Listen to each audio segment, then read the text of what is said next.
On n'a jamais parlé d'argent, hein. Ce sont des amis qui venaient nous voir, qui nous apportaient 2-3 trucs, etc. Parce que vraiment, on était en bas. Et comme on y croyait, il fallait continuer. Il fallait continuer jusqu'au jour où on a eu le POSEI bio. Hein, et à ce moment-là, on a pu commencer. Ça s'est passé en 2018. En 2018, donc c'est pas vieux. Hein. Et là, à ce moment-là, c'est bien. À ce moment-là, on arrive à remonter le tonnage qu'on avait. Aujourd'hui, on est à peu près à 30 tonnes hectares. 30 tonnes hectares, il faut savoir que la moyenne en Martinique, petit et gros, hein, on tourne dans un peu moins de 30 tonnes hectares. Il y a des gros qui font 70 tonnes hectares et il y a des petits qui font 15-20 tonnes hectares. Hein? Donc 30, ouais, on parle de banane. Hein? Et là, nous 30, on est bien. On est bien. On va produire encore plus là, cette année-ci. Et on va continuer puisque aujourd'hui, on a pu investir. On a pu investir correctement. Hein? On manquait un canon pour traiter nos feuilles avec notre melchior, etc. Hein? Sans canon, tu ne peux rien faire. Hein? Il nous manquait des tracteurs pour travailler le sol. Voilà. Et on manquait des tracteurs pour classer. Et puis voilà. Et donc, quand vous descendez, sans argent, vous arrivez, vous disparaissez. Hein? Donc là, heureusement, ce que je venais de dire tout à l'heure, hein, heureusement que quand quelqu'un me bloque, je cherche à savoir pourquoi il me bloque, pour essayer de rectifier le tir avec lui. Hein, et non pas de me buter contre lui et d'aller prouver que ce que je fais est rentable, etc. Hein, donc c'est grâce à cette entente qu'on a eue qu'aujourd'hui je suis vivant. Et qu'on commence à être rentable.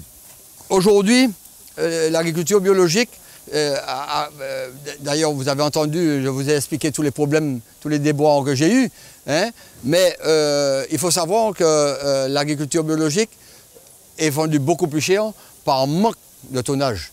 Par manque de tonnage. Le gars, il va bosser, etc., etc. Il est obligé de vendre à un certain prix pour arriver à s'en sortir. Qu'avec mon système où on n'a plus rien acheté et au contraire, qu'on a cette vie dans le sol qui va nourrir notre plante, hein, là, au fur et à mesure, on va descendre le chiffre d'affaires. Ici, on peut aller par là, hein, aller par là, vous allez mieux voir. Ou une partie par ici, une partie par là.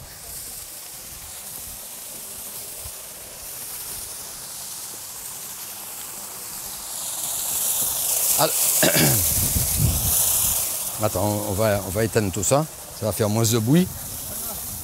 Donc voilà, je vais mettre comme ça, on va voir tout le monde.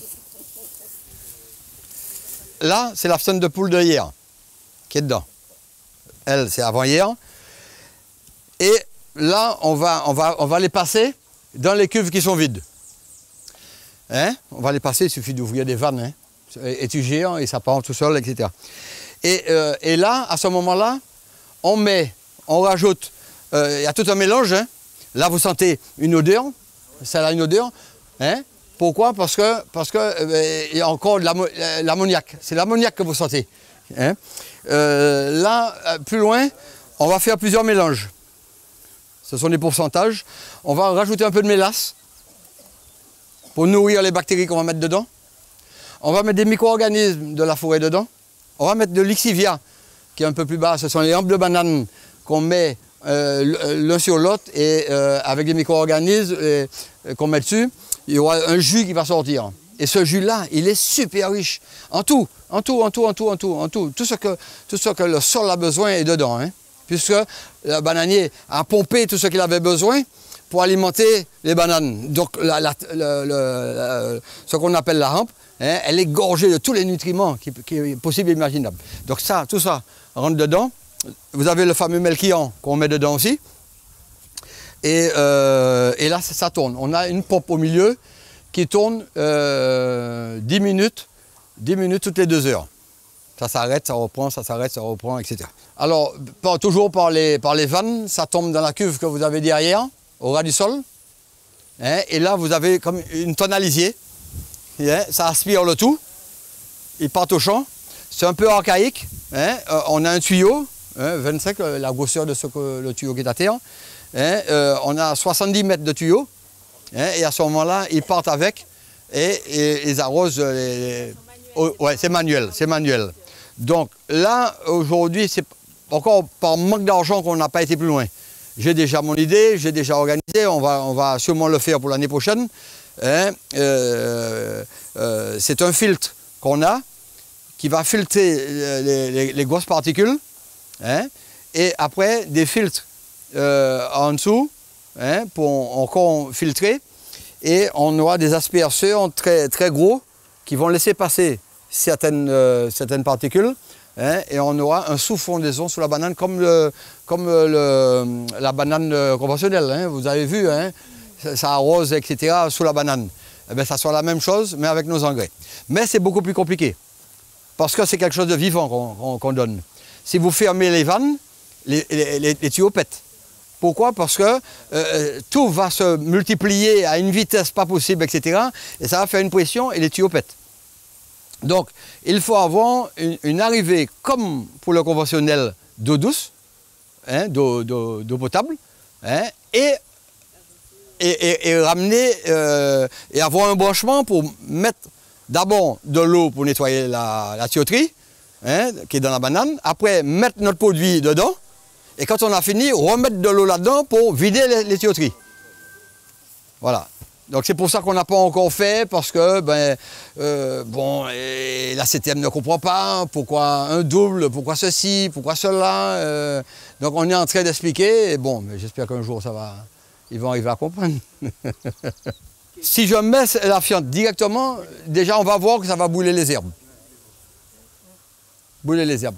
Quand moi je mets mon produit, rien ne brûle. La transmission peut se faire que si les scientifiques se posent dessus. Pour qu'ils analysent ce qu'on fait. C'est tout. C'est ça qu'il faut faire. Et qu'ils rédigent. Voilà. Et qu'ils donnent un nouveau conseil, hein, de nouveaux conseils en agriculture biologique. Hein. Aujourd'hui, rien n'est fait. Rien n'est fait. Donc, c'est ça. Mais là, il faut... Aujourd'hui, on n'est pas nombreux. Alors, il y en a beaucoup qui me disent, mais oui, mais je viens avec un cubi, donne-moi un petit peu de produit, etc. Ça ne m'intéresse pas. Ça ne m'intéresse pas. Ça ne m'intéresse pas. Parce que les micro-organismes qu'on a pris dans cette forêt-là, ce ne sont pas les mêmes que vous avez à Sainte-Marie et que vous avez à Rivière-Pilote. Hein? Chacun endroit a ces micro-organismes. Donc je veux te donner quelque chose qui va te booster à un moment ton bananier ou bien ta culture, mais après tu sois obligé de venir. Donc je sois un bon fournisseur, ouais, là je vais me faire du pognon. Mais ce n'est pas le cas. C'est pas la chose aujourd'hui, c'est de montrer à un agriculteur qui peut tout faire. C'est-à-dire que si on veut aller plus loin, je ne vais pas, je dis rien contre les éleveurs, puisque c'est le système qui a fait qu'aujourd'hui on a des éleveurs. Anciennement on n'avait pas d'éleveurs, hein, à part les bœufs dans des savanes. Mais l'élevage de poulets, de cochons, de ceci, de cela, hein, c'était l'agriculture qui faisait ça.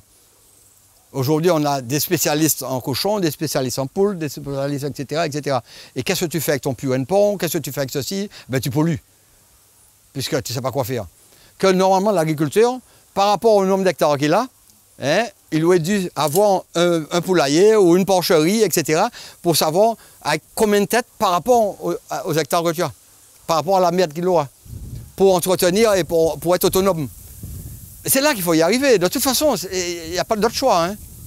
Il n'y a pas d'autre choix. Hein. Si je dois aller acheter de la merde, non. Non, non, non.